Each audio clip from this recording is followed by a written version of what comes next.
Bos días, galegos. Aquí, sempre en Galicia. Audición radial ao servizo do arte e da cultura do povo galego que dende o 3 de setembro de 1950 é transmitida todos os domingos. Aquí estamos unha vez máis con este frío, porque hoxe fai frío, verdad, Ana? Ai, hoxe sí que está frío. Inda non comezou o inverno, pero sí, como se... Ademais hai moita gripe, moita tos, moitos catarros, que horrible, non? Bueno, temos os ceus da Ciudad Bella nublados, pero que pasa en Santiago? Estamos soleado, Empeza o verán, o mes de San Xoán, hoy 21 grados de temperatura na capital de Galicia. Con estas informacións, este domingo 8 de xunio, empezamos sempre en Galicia.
No día de onte festexou o seu 61 ano de vida o Patronato da Cultura Galega de Montevideo.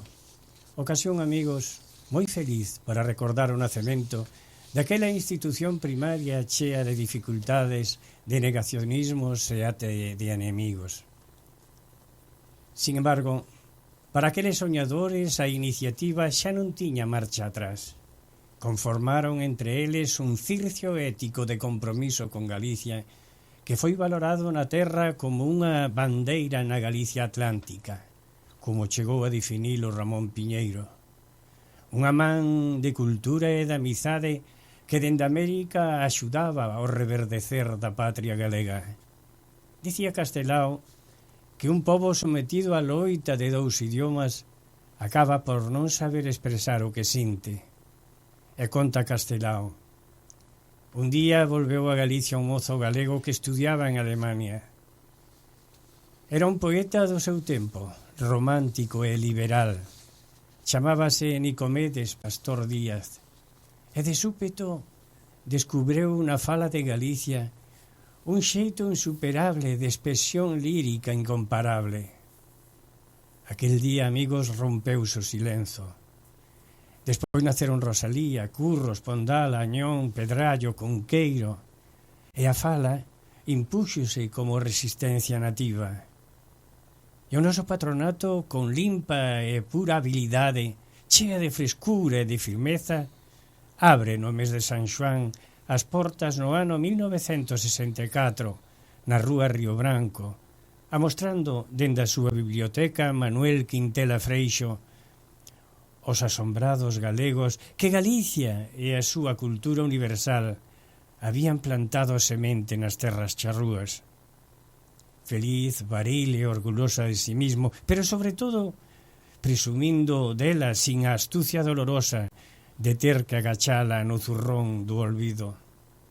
Dende aquel ano de 1964, o Faro sigue alumeando galeguidade, pero tamén simpatizantes e socios mimosos que día tras día pulen con moito cariño os cursos dos obradoiros que tanto ben lle fan non só a Galicia, que é o ideal, senón tamén a Uruguai, que o recibe con complacencia nos seus centros de estudos, como na Universidade, na Escola de Galicia, chegando incluso ás dependencias carcelarias con obradoiros como o de Contacontos. Queremos, amigos, pedir agora permiso aos nosos ointes para saudar e felicitar a quen recibeu a noble Vieira de Prata este ano, unha vieira que ano tras ano otorga a institución. Foi acertada a decisión de que a estimada presea chegara ás mans e ao corazón da profesora Celia García Ribadas, a nosa entrañable chela. Unha muller de bondade exquisita que se dedica a trasvasar a nosa bella historia a esta banda oriental sin poder desprenderse do seu cariño por unha como pola outra. Vaya para ela o noso máis fondo agradecemento por tantos anos de dedicación á nosa historia, pero tamén coa esperanza para que non decaigan os ánimos, porque unha nube de alumnos e socios xa sería outra cousa sin chela. Os socios, a directiva, aos amigos, a todos os galegos do Uruguai, a nosas sinceiras felicitacións coa esperanza de que a bella ilusión de quenes tuveron a xineala idea de fundar unha casa de cultura en Montevideo siga florecendo día a día por 1000 primaveiras máis.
Bergantiños es la ortopedia más completa del Uruguay. Todo tipo de prótesis, férulas y ortesis, miembro superior e inferior. Bergantiños tiene los técnicos más especializados para atenderlos en sus flamantes consultorios. Bergantiños, Chanay Joaquín de Salterain, teléfono 2400-2739. Hola, desde Cucha te queremos invitar a que formes parte de nuestra comunidad en YouTube. Cucha TV es nuestro canal de comunicación que te hará conocer de primera mano todas las novedades de tu compañía amiga. Suscríbete y hacé como miles de uruguayos que ya integran la gran familia de Cucha TV. Cucha, siempre iremos contigo.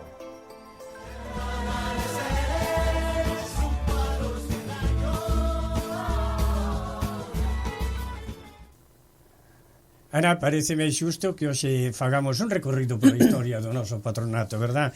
8 de xunio estánse cumprindo 61 anos da fundación do noso patronato da cultura galega. Recordamos que o Dr. Carlos Zubillaga Barrera había feito unha exposición no local vello do patronato ao redor de como foi ese proceso fundacional. O texto desta charla está recollido na publicación que fixera José María Monterroso con motivo do cincuentenario da institución. Parecenos oportuno, pois, compartir o que naquel intre relataba Zubillaga acerca da creación do noso patronato. Faremos unha breve resumen dese proceso fundacional. Parece, Ana? Moi ben. Pues dicía Zubillaga que por aqueles tempos Galicia, estamos falando do ano 1964, claro. 1964. Por aqueles tempos Galicia atravesaba os últimos tempos do franquismo e no ámbito cultural, social e político sentíase o renacer dunha identidade propia como galegos. Aquí en Montevideo, a colectividade galega tiña o que Zubillaga chamou dispersión institucional, é dicir, existían 16 institucións que desenvolvían múltiples actividades, atención da saúde, deportivas, culturais e tamén de diversión. Nese marco, entre os meses de xuño e setembro de 1964, é cando xurde precisamente o Patronato da Cultura Galega por iniciativa do Dr. José Cancela Freijo, que era médico neumólogo, humanista, republicano e galeguista. O estatuto da nova institución expresa no seu artigo primeiro, estamos falando do primeiro estatuto, sí, claro, verdade, do 1964, expresaba no seu artigo primeiro o que é unha verdadeira declaración de principios, e di así: sobre a región máis antigua de la península ibérica, su ángulo noroeste, vive el pueblo gallego, que como resultado de milenios de evolución posee una personalidad singularizada, entre otras cosas por el idioma, por las costumbres y modos de vida, por la particularísima consustanciación con que do idioma, da terra en que habita, esta personalidade ha ido integrándose en el desarrollo histórico y ha resistido exitosamente las últimas fuerzas que han influido para desorganizarla. Es unha realidad viva e auténtica que merece perpetuarse. Este era o primeiro artigo, pero xa no segundo artigo fala xa aí sí especificamente dos fins da institución. Que di, Ana? El Patronato da Cultura Galega se constituye en la ciudad de Montevideo con el propósito de trabajar a favor del conocimiento de Galicia y de los valores universales que el pueblo gallego ha creado, así como para estimular el desarrollo de las ciencias y las artes y de todo impulso que tienda al perfeccionamiento de la cultura y la manera de vivir de los gallegos y de sus descendientes, residentes tanto en su tierra de origen como en cualquier otro lugar. En particular, tratará de destacar los valores de Galicia en el Uruguay e incrementar el estrechamiento de los vínculos fraternales entre los pueblos gallego y uruguayo. A primeira xunta directiva foi constituída por José Cancela Freijo como presidente, Luis Luna vicepresidente, Juan García Durán como secretario, prosecretario era Fernando Pereira Camaño, e secretario de Atas Miguel Vázquez Baliño, tesorero Xesús Canaval, protesorero Abelardo Cerdeira e vocales Rogelio Cercido e Marcelino Martínez, todos eles persoas de destacada actuación no ámbito da actividades da nosa institución durante décadas. Xorde, inmediatamente, o seu primeiro medio de comunicación, o Boletín Guieiro, en abril de 1965. A nova entidade iniciou o seu traballo con dúas liñas de acción centradas na lingua galega. A primeira foi que, a través da xestión do patronato, dictouse o curso de Idioma e Literatura Gallegos na Facultad de Humanidades e Ciencias da Universidade da República, curso que estivo a cargo do secretario do patronato, Juan García Durán. O curso era unha asignatura optativa para os estudantes de dita facultade. A segunda liña de acción no referente á lingua foi a reivindicación do uso do idioma galego na liturxia católica, baseados no establecido polo Concello Vaticano II en torno á utilización das linguas vernáculas como alternativa ao latín. No mundo inteiro deuse un movimento nese sentido, pero o episcopado en Galicia, que era maioritariamente non galego, definiu que a lingua a utilizar sería o castelán.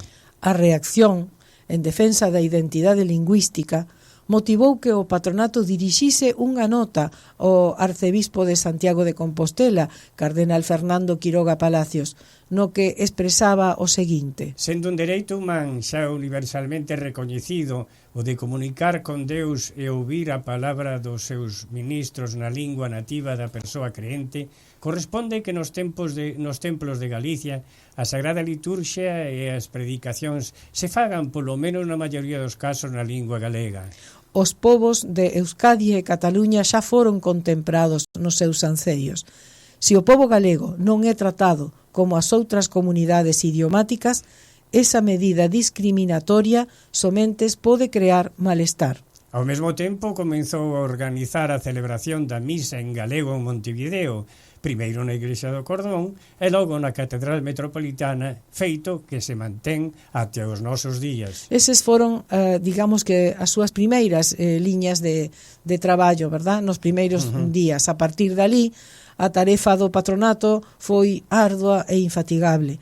Edicións de libros, accións de difusión artística como as mostras de arte galego, exposicións de publicacións, a Feira do Libro Galego, inclusión de nomes galegos no nomenclátor montevideán, conferencias e charlas con destacadas personalidades, figuras como Xesús Alonso Montero, Celso Emilio Ferreiro, Ramón Piñeiro, Xosé Luís Méndez Ferrín, Ricardo Carballo Calero, Manuel Lueiro Rei, Xosé Núñez Búa, Emilio González López, entre moitísimos máis pasaron polo patronato. O patronato, amigos, instituíu a distinción Vieira de Prata, destinada a recoñecer a persoas ou institucións que o mereceran pola súa contribución ou polo seu a defensa dos valores culturais de Galicia. Invitamos a reler esta publicación do cincuentenario para ter unha idea da laboura que a nosa institución desenvolviu e desenvolve no eido cultural.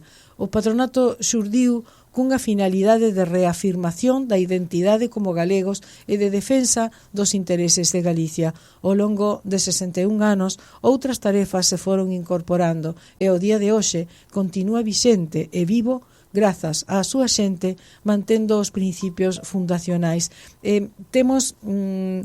Estivemos nomeando aquí algunhas das personalidades que pasaron polo patronato e todos eles deixaron mensaxes de louvanza para o patronato, claro, sí. Que podemos compartir algún deles.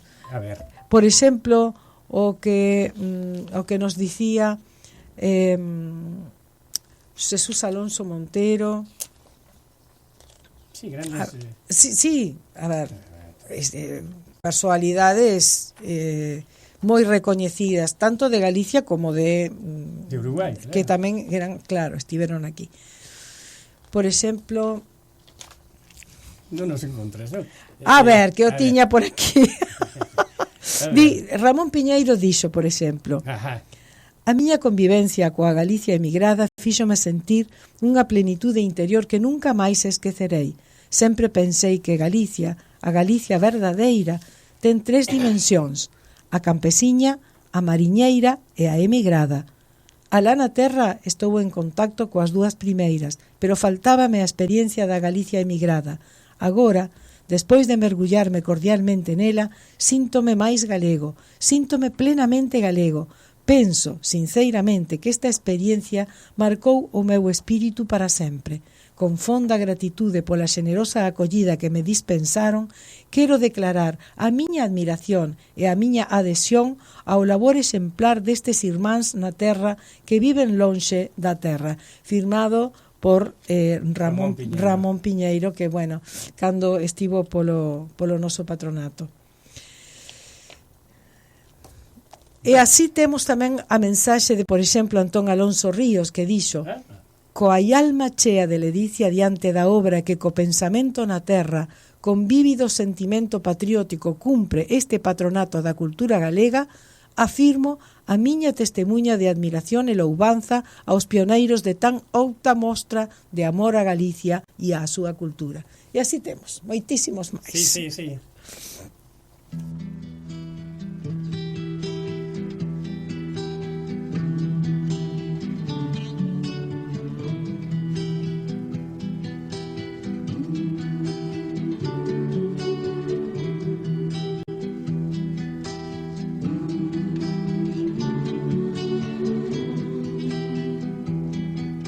Unha flor, un amor, unha alborada,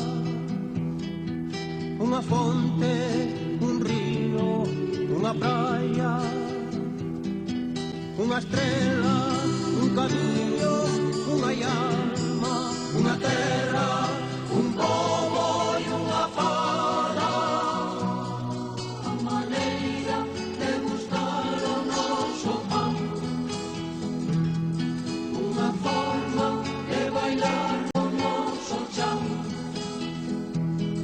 Muiñeiras a la lazo foliada, unha terra, un pobo e unha fala.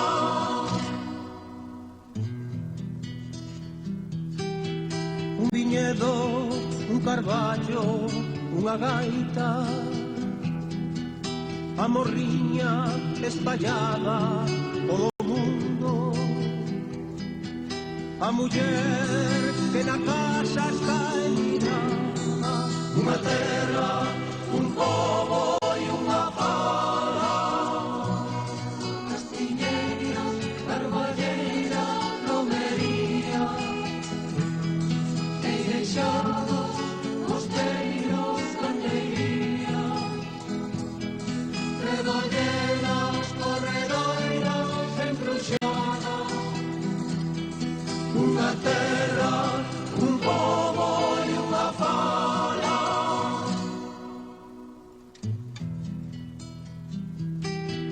O mareiro, vento desta costa, o batir das olas en Fisterra, un ardente corazón que sinte cala, unha terra, un pobo e unha fala. A maneira de buscar o noso pan, unha forma de bailar no noso chan. Muiñeiras a la lazo foliada, unha terra, un pobo e unha fala. Castiñeiros, Carballeiras, Romerías, Eirexados, Mosteiros, Candeirías, Rebollelas, corredoiras, enfruxadas, unha terra, un pobo e unha fala. Unha terra, un pobo e unha fala. Bueno, vamos agora cas novas que nos chegan de Galicia, que son bastante importantes, ou moi importantes, como todo que chega de Galicia. Empezamos por los problemas da contaminación ambiental, un problema todos os lados que, sí, se cocen fabas. En todos lados en Galicia están moi preocupados por este este tema. Dentro dos problemas da contaminación ambiental que sofre Galicia, hai dous que atopamos por estes días nos xornais. O primeiro ten que ver coa necesidade de avanzar no saneamiento das rías evitando a cantidade de vertidos que se producen nas súas augas. Isto tería como consecuencia unha maior e máis saudable produción de pescado e marisco. Claro. Outro problema importante é definir que se vai facer coas purinas que contaminan a zona da Limia e que son consecuencia da multiplicación de criadeiros de porcos na zona. Parece que está sendo un problema bastante grande. Sí. Porque, bueno, multiplicáronse os criadeiros de porcos e dos excrementos hai unha contaminación con purina que é dos excrementos dos porcos, que está sendo bastante importante tamén. Así que algo haberá que facer con isto, verdad? Con tempo, porque despois non ten solución. Ana, parece que están a punto de detectar o Alzheimer, non? Mira, é unha proba que se anunciou hai poucas semanas, unhas 3 semanas máis ou menos, fíxose en Estados Unidos con gran rebumbio un anuncio de que se aprobara o exame que detecta no sangue o Alzheimer. Pois dita proba de detección do Alzheimer a través do análise de sangue estáse realizando desde hai xa máis dun ano en Vigo. Mírate. Polo laboratorio Meixoeiro. Neste laboratorio de Vigo pode facerse tamén o análise no líquido cefalorraquídeo obtido por medio dunha punción lumbar. Cando se fai o análise a través da punción lumbar a obtención do líquido cefalorraquídeo, a proba é de maior calidade e máis fiable que a feita no sangue. O que se busca son biomarcadores e pode detectarse a enfermidade en etapas iniciais co beneficio que pode supoñerse para o paciente. Habrá estadísticas de cantidad de xente de humanos que teñen o Alzheimer, pero son moitos, non? Seguramente hainas, eu non nas teño aquí de memoria, pero sí, seguramente hainas. É moi importante a detección precoz. Claro. Nas primeiras etapas da enfermidade. Así que, bueno, parabéns para este laboratorio Meixoeiro de Vigo, que está levando adiante toda esta toda esa intención de chegar a ela. Sí. Bueno, hai unha homenaxe a Castelao. Sí, porque este é o ano Castelao. Te sabes que 2025 foi declarado ano Castelao, e no marco deste ano Castelao celebrouse unha homenaxe no seu rianxo natal, organizado polo Consello de Cultura Galega xunto ás Consellerías de Cultura e Educación. No pabillón do Pobo tivo lugar unha nova edición de Novico un Cantar coa participación de 500 rapaces que viñeron desde escolas de música de toda Galicia. Un gustazo tremendo ver os nenos cantando en galego. Tantos nenos xuntos, como 500 nenos todos xuntos. Imagínate, sí. Sí, onte na televisión galega casi emocionaba estas vaguas. Claro. Pois mira, tamén participaron nenos argentinos. Claro que sí. Sí, porque enviaron unha grabación de Arrianxeira. Ai, que ben. Enviaron unha grabación e deste xeito uniron a terra que viu nacer a Castelao coa terra na que faleceu, verdad? Tampouco faltou unha ocasión o tema Lela, escrito por Castelao para a súa obra Os vellos non deben de enamorarse. Así que sí, foi moi Que pasa con esa celebración de Díaz Pardo? Bueno, porque o Museo de Belas Artes da Coruña ofrecerá ao público a partir do día 19 de xuño, será ese día no que se abrirán as portas ao público da exposición A Barca de Caronte, a travesía vital de Isaac Díaz Pardo. Esta exposición incluirá importantes obras tanto de pintura como do seu arte como ceramista. Moitas institucións aportaron importantes pezas para esta exposición, moitísimas fundacións e distintas institucións. Xunto ás autoridades estivo presente no lanzamento o seu fillo, Xosé Díaz, que dixo: o meu pai foi un artista e un empresario, é algo que herdou do meu avó, que tamén foi un pintor que soubo usar o seu talento en produtos industriais como os cartéis. Xunto ás obras de Isaac haberá tamén nesta exposición obras do seu pai, Camilo Díaz Baliño, e tamén de algúns amigos, entre eles Luis Seoane. Así que será unha exposición moi bonita para aqueles que estén por ali por A Coruña. Claro, que se acerquen, invitamos a que se acheguen ao Museo de Belas Artes para ver esta exposición A Barca de Caronte, a travesía vital de Isaac Díaz Pardo. Vamos a escoitar a Ana Quiro.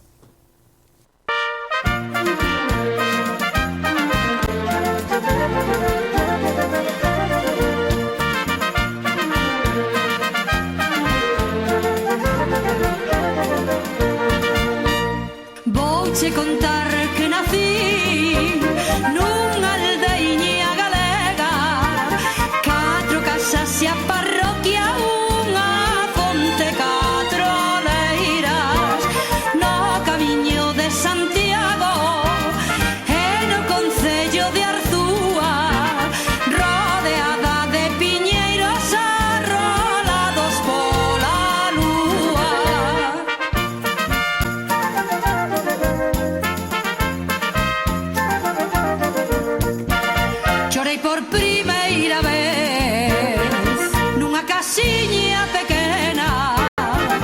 Chorei por primeira vez e abrín os ollos a vida moi contenta de ali nacer. E abrín os ollos a vida moi contenta de ali nacer. Gústame cantar llereda, gústame ser de Galicia, gústame cantar llereda, pero aínda máis me gusta ser daqui da Castañeda, pero aínda máis me gusta ser daqui da Castañeda.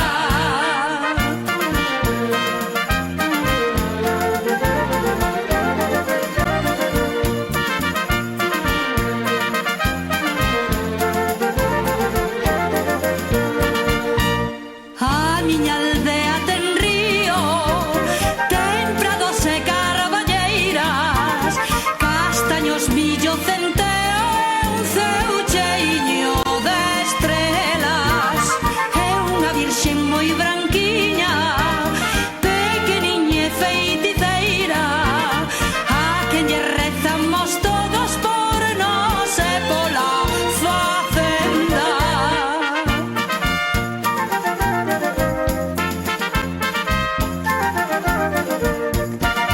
Chorei por primeira vez nunha casiña pequena. Chorei por primeira vez e abrín os ollos a vida moi contenta de ali nacer. E abrín os ollos a vida moi contenta de ali nacer. Gústame cantar llereda, gústame ser de Galicia, gústame cantar llereda, pero aínda máis me gusta ser daqui da Castañeda, pero aínda máis me gusta ser daqui da Castañeda. Bueno, era Ana Quiro, notas ben, verdad? Bueno, vamos que pasa pola colectividade, Ana? Bueno, tenemos dúas comunicacións que veñen da Delegación da Xunta de Galicia en Montevideo. A primeira dinos que hai 150 becas para cursar estudos de formación técnica de 2 anos de duración que inclúen prácticas laborais. Os requisitos son ter nacionalidade española, entre 18 e 45 anos, estar vinculado a Galicia por nacemento ou descendencia. Poden obter máis información na páxina web www.edu.xunta.es ou na oficiña da Delegación da Xunta en Montevideo, que está na rúa Río Negro, esquina Maldonado. E o prazo de solicitude para isto vence o día 25 de xuño. Bueno, hai os viaxes tamén, non? Tamén temos o programa de viaxes a Galicia, o programa Reencontros con Galicia 2025, dirixido a maiores de 65 anos que non teñan participado destas viaxes desde o ano 2020 en diante, que podan valerse por sí mesmos, e o prazo de presentación vence o 27 de xuño. Preferiblemente, a solicitude debería facerse por vía electrónica, pero tamén poden facelo na oficiña da Delegación da Xunta en Montevideo. Sabes que moitos alcaldes de varios concellos de Galicia, a cerquiña de Santiago, que rodean a capital de Galicia, xuntáronse na Xunta de Galicia pedíndolle que non fagan máis propaganda do Camiño de Santiago, porque é un inferno de xente a que está acudindo a Santiago, e non dan máis nin os operadores turísticos, que impresionante. nin os restaurantes. É algo impresionante, non se cabe pola Rúa do Franco, Ana. Haberá que ir en inverno. Digo eu que en inverno haberá menos pero turista. bueno, entonces pídenlle que non fagan propaganda. É impresionante, non? Impresionante. O que concita o Camiño de Santiago é impresionante realmente. É bonito, pero claro, no, refírese a chegada a Santiago. Sí, que a chegada. se abran despois, bueno, moi ben. Claro. Porque está o Camiño de Fisterre, está por aí todo, pero en Santiago é imposible, é imposible. É que Santiago é pequeno realmente, entón claro, acolle tantísima xente cando son 90.000 as persoas que viven ali, pero tantísima xente que chega e claro, sí, é unha cousa, por eso os concellos din, veñen comer e non temos onde sentarnos. Claro, que impresionante. Que impresionante, non? Imagínate que chegas a un sitio que a verdade é que sí. Hai, pero non hai. Hai, pero non hai. Sí, que hai, pero non hai. Bueno, toca falar do patronato. Toca falar do patronato. Eu quixera que empezaras primeiro que me digas este homenaxe que se lle fai. Porque isto ten que ver con Galicia e tamén con patronato, con Montevideo, e con nós, con Sempre en Galicia, porque terá lugar unha homenaxe a unha persoa que ten que ver con todo isto que dixemos, e que José María Monterroso de Besa. Na Coruña, distintas asociacións culturais xuntáronse para facer esta homenaxe a José María polos seus traballos e pola súa dedicación a Galicia e a súa cultura. Así que, bueno, teremos que falar con él aquí, en Sempre en Galicia, para que nos conte un pouquiño como foi a cousa logo que pase, aínda non se fixo, será nos próximos días.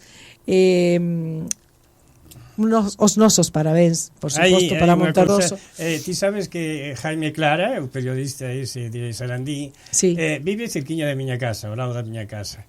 Deixei o libro ese de O Vello Pancho. Ajá.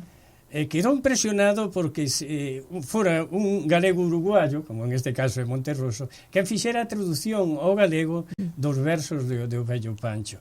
Entón, díxome, cando volva a Montevideo, ou lévano ou traimo a casa, que quero falar con el, que quero leválo á radio para comentar como se pode traducir ao galego algo que non pertenece ao, o sea, que pertenecendo ao idioma español ten unha raíz, que é raíz gaucha, verdad?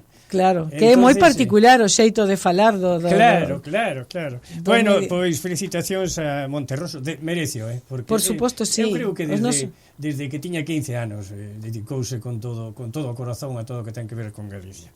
Pepe, un abrazo grande desde aquí, desde Sempre en Galicia, bueno, merece. E xa nos contará. Xa nos contarás. Vamos a escoitar unha canción que lles gusta a todos. A ver, primeiro vouche comentar un pouquiño, claro, fálame da antes de rematar do patronato, vouche comentar que onte tivo lugar a celebración coa entrega da Vieira de Prata a Chela, a Celia García, profesora de Historia, e que foi lindísimo, porque foi moi cálido, a xente estaba moi contenta. Contamos tamén coa participación da xente do coro do patronato dirixido por Paco Antelo, e tamén das pandereteiras con Lorena Beco. Opa. Así que a xente contenta porque, claro, é unha oportunidade de estar cos amigos, de festexar e de apreciar e de darlle o seu agarimo tamén a esta persoa que foi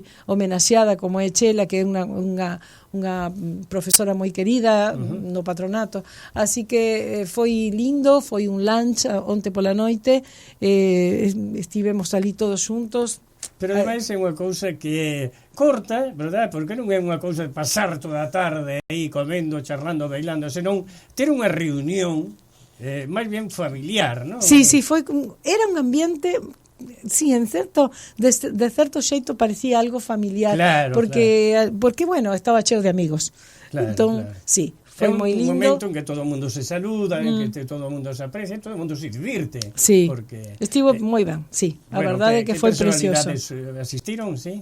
Sí, estivo presente a señora cónsul de España en Montevideo, e tamén a delegada da Xunta, Elvira Domínguez, que acostuma ir a todos os actos, e tamén no patronato estivo ali. Así que como autoridades, e logo, bueno, as autoridades do patronato, por suposto, non? Os donos de casa. Claro. E todos os amigos. Así que sí, moi ben. Pois reiteramos o saludiño, o cariñoso saludo a toda a xente do patronato, a directiva, sobre todo. Dicías antes, Ana, que íbamos a escoitar Sementeira, que é unha canción que lle gusta a todo o mundo, incluso ao noso operador.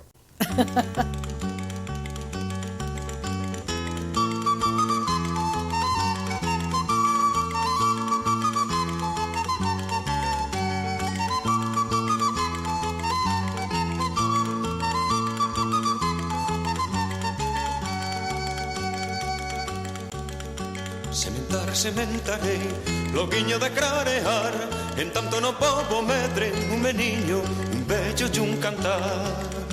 Sementarei, loguiño de clarear, en tanto no pobo medre, un meniño, un bello e un cantar. Un meniño reboldeiro que fale na lingua vai, que suba os vexegueiros a froita verde román. Sementarei, loguiño de clarear, en tanto no pobo medre, un meniño, un bello e un cantar. Sementarei, loguiño de clarear, en tanto no pobo medre, un meniño, un bello e un cantar. Un bello que dé consellos, un rostro de fume pan, que conte contos os nenos do pouco e do paspallar. Sementarei, loguiño de clarear, en tanto no pobo medre, un meniño, un bello e un cantar. Sementarei, loguiño de clarear, en tanto no pobo medre, un meniño, un bello e un cantar. Un cantar de redención, un bello e novo cantar, que troque a desolación nun limpo e carborear. Sementarei, loguiño de clarear, en tanto no pobo medre, un meniño, un bello e un cantar. Sementarei, loguiño de clarear, en tanto no pobo medre, un meniño, un bello e un cantar. Loco deixaime morrer entre dous regos queimado, cando veñan os solpones dos homeses famiados. Sementarei, loguiño de clarear, en tanto no pobo medre, un meniño, un bello e un cantar. Sementarei, loguiño de clarear, en tanto no pobo medre, un meniño, un bello e un cantar.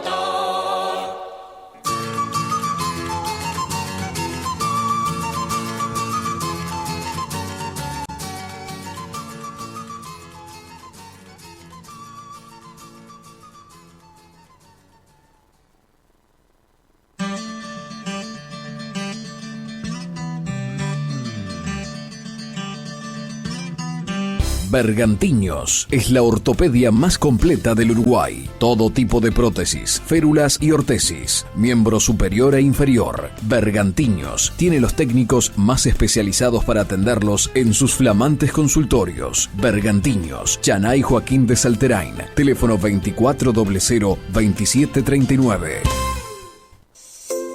Hola, desde Cucha te queremos invitar a que formes parte de nuestra comunidad en YouTube. Cucha TV es nuestro canal de comunicación que te hará conocer de primera mano todas las novedades de tu compañía amiga. Suscríbete y hacé como miles de uruguayos que ya integran la gran familia de Cucha TV.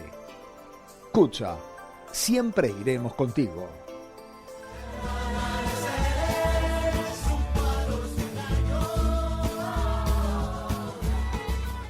Bueno, que che parece se falamos agora da batalla da Ponte Sampaio? Que non é moi coñecida, Non é Bueno. moi coñecida, pero xa imos falar dela porque foi unha batalla importante. Sí, claro que sí. No marco da Guerra da Independencia contra os franceses tivo lugar esta loita, a batalla de Ponte Sampaio.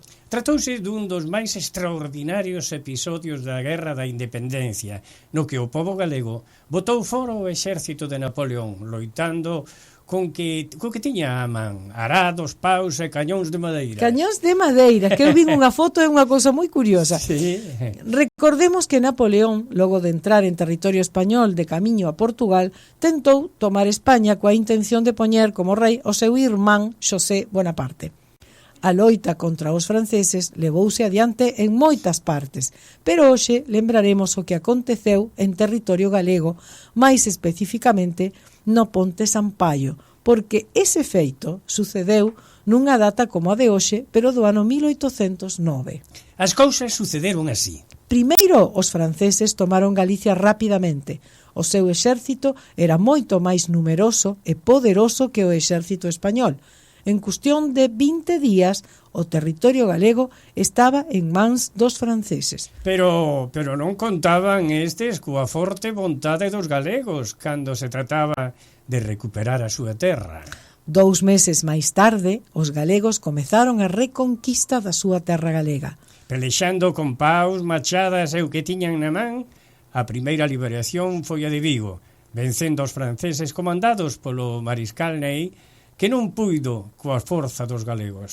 O 7 de xuño de 1809, os españois estaban apostados na beira do río Verdugo, que só tiña 2 pontes para ser atravesado, o Ponte Sampaio e o Ponte Caldelas. O Ponte Sampaio fora destruído, de maneira que só quedaba o Ponte Caldelas. 200 veciños foron enviados a custodiar Ponte Caldelas para que os franceses non cruzasen por ali. Mentras tanto, os soldados españois custodiaban ao longo da beira do río Verdugo.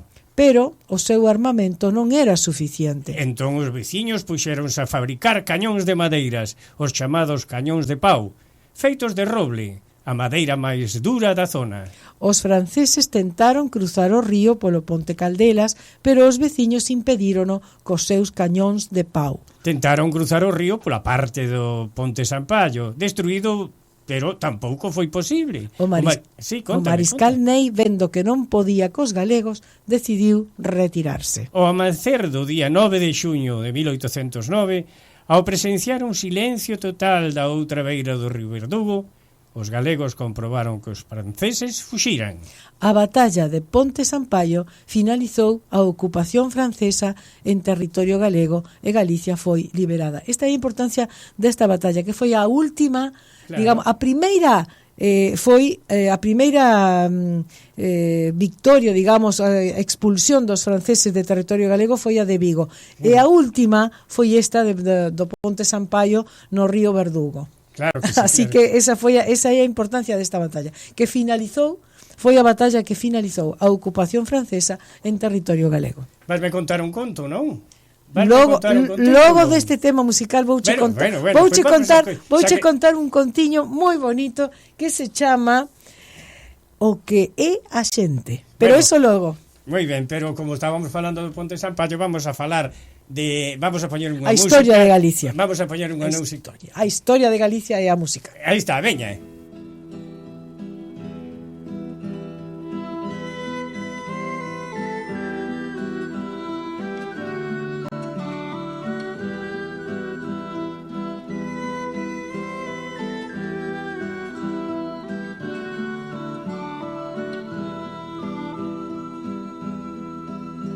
A historia de Galicia ocupa pouco, ten brevedade case desabouco. O mergullo heroico e inmortale, a loita irmandiña e comunale. A libertad ardendo en pura arela, ou noso mariscal pardo de cela. Escoito de esos ecos redentores, na romántica voz dos precursores.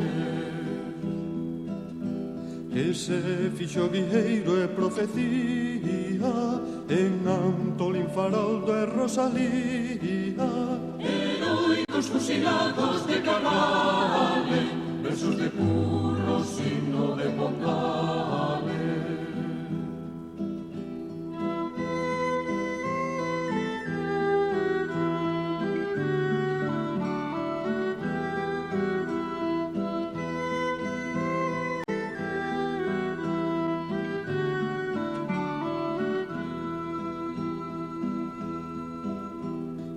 Ponte, Don Ramón o de Cambados, Bóveda e Castelao os emigrados. Os tempos ainda non son chegados,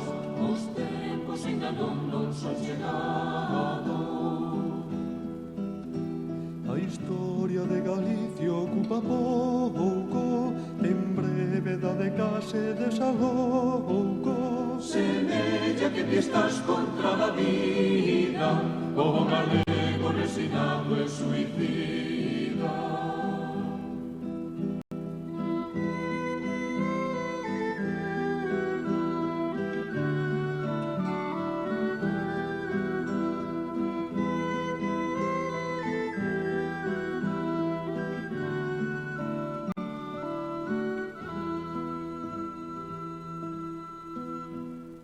Bueno, agora sí vamos co contiño. Sabe por que trouxemos este contiño? Porque, primeiro porque é precioso, pero segundo porque titulámoslo algo así como Consellos de un pai a un fillo. A ver, Ana. Mira, neno, dille o pai, vaite a corte e colle o burro. Tráero e logo colles tamén o carro. Imos dar unha volta á vila. O pai, o fillo, o burro e mailo carro póñese en camiño cara á vila. Nada máis saíren da casa, dille o pai ao fillo: mira, neno, imos facer deste xeito. Subimos os dous no carro e poñémolo o burro a tirar del. Dito e feito. Montan os dous no carro e o burro tirando deles. Non andan máis de 200 metros cando se atopan con 3 mulleres que estaban á beira do camiño. Ao pasar o seu carón, oíron os comentarios que as mulleres dicían: mira para aí que dous, pobre animal, non teñen conciencia tanto un como o outro. Non lles dará pena do pobre animaliño que ten que levar a eses dous folgazáns. Entón o pai dille ao fillo: meu fillo, é posible que teñan razón. O pobre do burro ten que tirar de nós os dous e mailo carro. Será mellor que baixes ti, que así o animal irá máis descansado. Baixou o fillo e quedou o pai no carro e así seguiron camiño. A iso duns 100 metros atopan outra xente e claro, os comentarios que saen sempre cando non hai de que falar. Mira para aí que conciencia de pai, deixar ir o fillo a pé cando el vai todo ben repousado no carro. Non hai concencia nin vergoña, ese non é pai nin é nada, iso non se fai por un fillo. Os do carro oen a conversa, e dille o pai ao fillo: penso que teñen razón, mellor sobe ti o carro que eu vou a pé. Cambiaron de posto, subiu o fillo ao carro, baixa o pai e póñense a andar de novo. Ao pouco atopan outro grupiño de xente que estaba a facer tempo á beira do camiño por onde ían eles e de novo os comentarios. Mira que fillo, deixar ir o pai a pé cando el vai todo como don no carro. Así lles pagan os fillos aos pais que miran por eles. Ese non merecía a educación que lle deron. Debíano deixar cavando na roza toda a vida. Non hai conciencia. Deixando atrás o grupo de xente, o pai dille ao fillo: mira, rapaz, penso que che teñen razón. Aínda que nós temos a conciencia tranquila, non está ben visto que un dos dous teña máis comodidades co outro. Sempre daremos que falar. Imos facer unha cousa. Imos baixar os dous do carro. E así, imos todos a pé. E o burro soamente terá que tirar do carro que ben lle chega. E así o fixeron. Puxéronse a andar de novo. Agora, os dous a pé. E o burro tirando do carro. A iso duns 200 metros atopan outro grupo de xente e os comentarios daqueles que non teñen de que falar. Mira para eses dous. Para que quererán o carro? Para que o pasee o burro? Non sei quen será máis burro. Se o que tira polo carro ou eles. O carro baleiro e eles a pé. Para que queren o carro logo? Xa afastándose da xente, o pai comenta ao fillo que aqueles comentarios pode que teñan razón. Se o carro vai baleiro, por que non ían usar del? Pero claro, cando usaron del, xa fora os dous xuntos, xa fora un deles ou o outro, sempre alguén tivo algo que dicir. Que ían facer? Xa probaron de todos os xeitos, subindo os dous ao carro, subindo o fillo, subindo o pai, baixando os dous, e sempre alguén tivo algo que dicir. Non había xeito de contentar a todo o mundo. Nisto que vai o fillo e dille ao pai: «Oes, pai, e se subimos o burro no carro e tiramos nos del?» O pai, aínda que a idea era bastante disparatada, pareceulle ben, porque era a única posibilidade que lles quedaba, e así o fixeron. Houboche risas cos primeiros que os se atoparon, pero mira para eses, están tolos, a quen se lle ocorre semellante tolería? Pero ti velos, dicían os uns aos outros, o burro no carro e os homes tirando del, o mundo ao revés. Eses debían de estar no manicomio. Con isto chegaron á vila e dille o pai ao fillo: «Mira, rapaz, non sabía que consello darche agora que te queres ir polo mundo adiante, pero paréceme que a lección que tivemos os dous desde que saímos da casa hanos de valer para moito tempo. Se lles faz caso a xente, vas apañado». A pouco disto marcaron un tractor, e aínda que a xente se esquecera do conto do burro e do carro do pai e mailo fillo, atoparon outra excusa para falar do tractor. Que barbaridade, tens razón, tens razón. É moi simpático este conto. Vamos un pouquiño de música.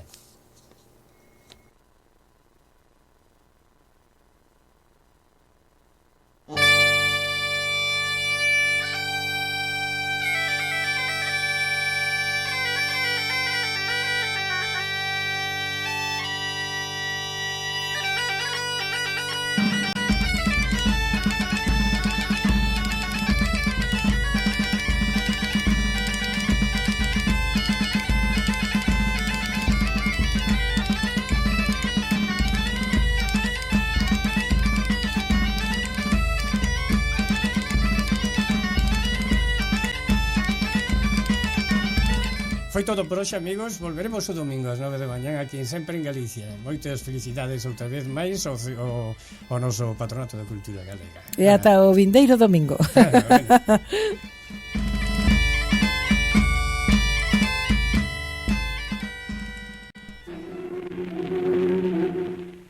Sempre en Galicia, fina a súa audición de hoxe e voltará o domingo ás 9 da mañán para traervos verbas e cantigas. Saúde e terra.